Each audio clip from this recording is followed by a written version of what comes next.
I'm going to tell you which apps to have on your phone for your Washington, D.C. trip.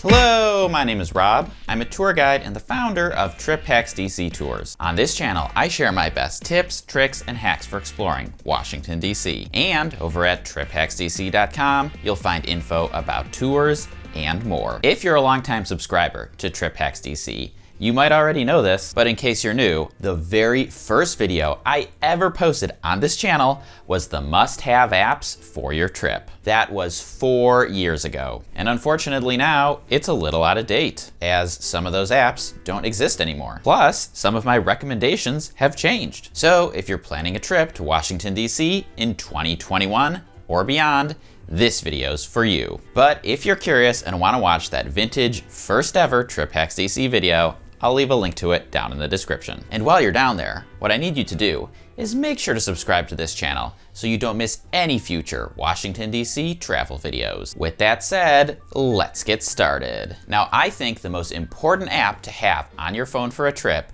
is a Maps app. I personally keep 2 Maps apps on my phone. The first is Google Maps, which is a universally useful app. In 2019, Google added turn-by-turn walking directions, which is just like GPS driving directions you might be used to, except for situations where you're on foot rather than in the car. Another aspect in which Google has dramatically improved since my first video is with its recommendations. It's incredibly easy for me to type in something simple like coffee and find all the nearby coffee shops, their hours, and overall customer ratings. What this means is that I don't think you need a separate ratings app like Yelp anymore. Oh, and one more huge Google Maps improvement is that you can now view maps that you made using Google My Maps right in the native Google Maps app. I made a video where I showed you how to use Google My Maps to help plan your trip. Link to that is down in the description. The other map app I like to use is Citymapper. Citymapper is not available in every city, but if you've traveled in Europe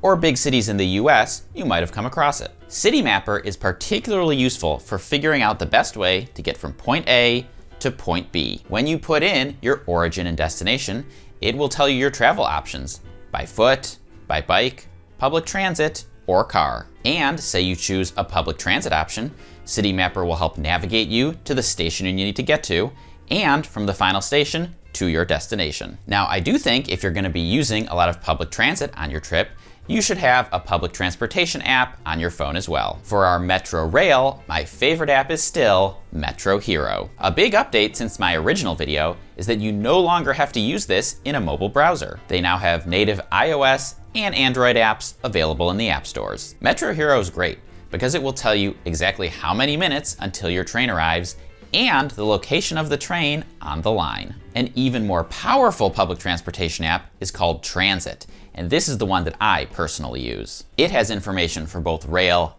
and bus. Now, I will say that with Transit, there's a trade-off between power and user-friendliness. If you're a power user, for example, and know exactly which bus route you want to ride, then this is a great app for you. But if you're just trying to figure out what bus ride should I even use, this might not be the best option. I like it because it shows the entire bus route on a map, and then the live location of the bus on that route. So you don't have to guess where your bus is or whether it's gonna show up. The next category of apps to have on your phone are ride-hailing apps. The 2 major players in 2021 are Uber and Lyft. There have been a few smaller startup apps in DC, but I don't think it's worth a typical visitor trying to worry about. I don't really have much to say about Uber and Lyft. Unlike 4 years ago when I made that original video, I'm pretty sure everyone has used these apps by now, either at home or in your travels. I'm actually kind of curious about this, so leave me a comment down there and let me know if you've never used Uber and Lyft, or if you have, whether it's at home or only when you travel. Now, my preferred way of getting around is Capital Bikeshare. Capital Bikeshare, honestly, one of the best things in my opinion about living in DC. I use it all the time, including getting to and from the tours that I lead on the National Mall. Since my original video, Lyft actually acquired the company that operates Capital Bikeshare, which means in theory you can use the Lyft app to ride. But I still love the actual Capital Bikeshare app. So as long as they keep supporting it,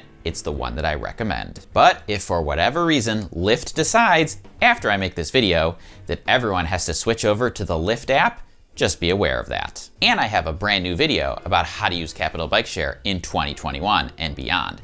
so check out the video description for the link. The next app I like is called Washington, D.C. Area National Parks. It's also sometimes called ParkDC in the app stores. This one replaced a similar app that was in my original video called NPS National Mall. The premise of this new one is basically the same, except that it covers all of the area national parks, not just the National Mall. If you're going to spend any time at national park sites in DC, and most visitors will, this is a nice little companion app that will give you info about the various sites, where they're located, and a blurb of information about each. However, as a tour guide, let me just say, the app is fine for what it is, but it absolutely does not replace an actual guided tour. Another similar app is called ANC Explorer. ANC, in this case, short for Arlington National Cemetery. This app is most useful for locating individual burial sites, if you have a family member or friend who's interred at Arlington. But it also has information about the general sites of interest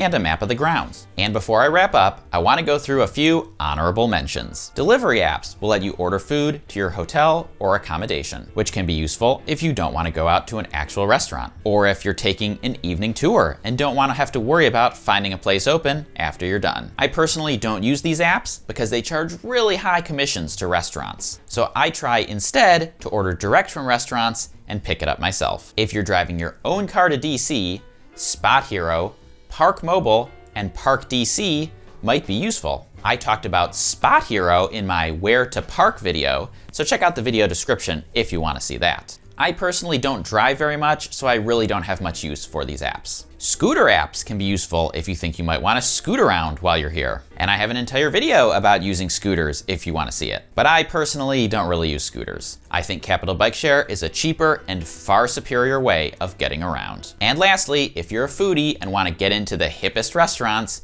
OpenTable and Resy are reservation apps you should have. OpenTable is older and has a lot more restaurant clients, but Resy tends to have a lot of the newer and sometimes hipper restaurants, so it can be helpful to have both. And hey, if you made it all the way to the end, then I highly recommend another TripHacksDC video, so go ahead and click or tap right over here to watch the next one. And if you're coming to DC and want to sign up for a TripHacksDC guided tour, you can click or tap on the Capitol Dome on the left side of my head. That'll send you right over to triphacksdc.com, where you can see all of the tours that we offer. Enjoy your trip!